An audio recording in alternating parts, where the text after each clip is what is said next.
வாங்க வெஜிடபிள் குருமா எப்படி பண்ணுறதுன்னு பார்க்கலாம். அதுக்கு 2 கேரட்டு, ஒரு 10 பீன்ஸு, ஒரு பெரிய உருளைக்கிழங்கு எடுத்துட்டுருக்கேன் நான். நீங்கள் பச்சை பட்டாணி இருந்தால் அதையும் போட்டுக்கலாம். அதுக்கப்புறம் 2 வெங்காயம் நறுக்கி எடுத்து வச்சுக்கோங்க. அப்புறம் 2, 3 தக்காளி, சின்ன தக்காளியாக இருந்தால் 3 வச்சுக்கோங்க, பெருசாக இருந்தால் 2 தக்காளி போதும். அதோட ஒரு 3 பச்சை மிளகாயும் சேர்த்து அரைச்சி எடுத்துக்கோங்க.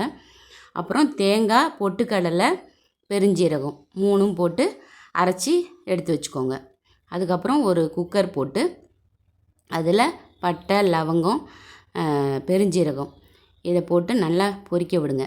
அது பொரிஞ்ச பிறகு அதுக்கப்புறம் வெங்காயத்தை நறுக்கி வச்சுருந்தோம் இல்லையா, அதை போட்டு நல்லா வதக்குங்க.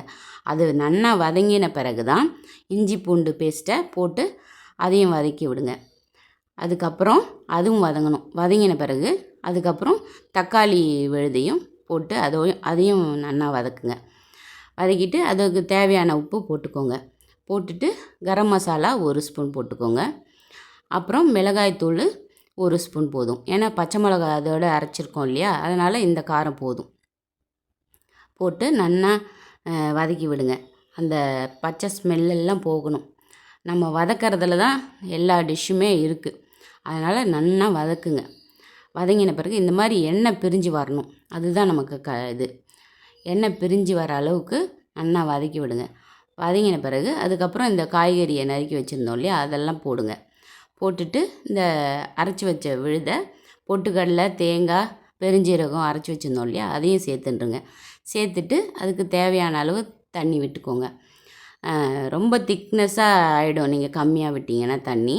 ரொம்ப தண்ணி விட்டாலும் ரொம்ப தண்ணியாகிடும். அதனால் பார்த்து விட்டுக்கோங்க. அப்புறம் குக்கரில் ஒரு 2 விசில் விடுங்க. அதுக்கப்புறம் இறக்கி வச்சு இந்த கஸ்தூரி மேத்தி இருந்ததுன்னா போடுங்க. ரொம்ப வாசனையாக நல்லாயிருக்கும். சூப்பராக இருக்குங்க. சூப்பரான வெஜிடபிள் குருமா ரெடி. வாங்க சாப்பிட்லாம். இது சாதத்தோடையும் நல்லாயிருக்கும். 2 in 1 சாதத்துக்கும் போட்டு பிசைஞ்சு சாப்பிட்லாம். லெமன் ஊறுகாய் இருந்ததுன்னா தொட்டு சாப்பிட்லாம். சூப்பராக இருக்கும்.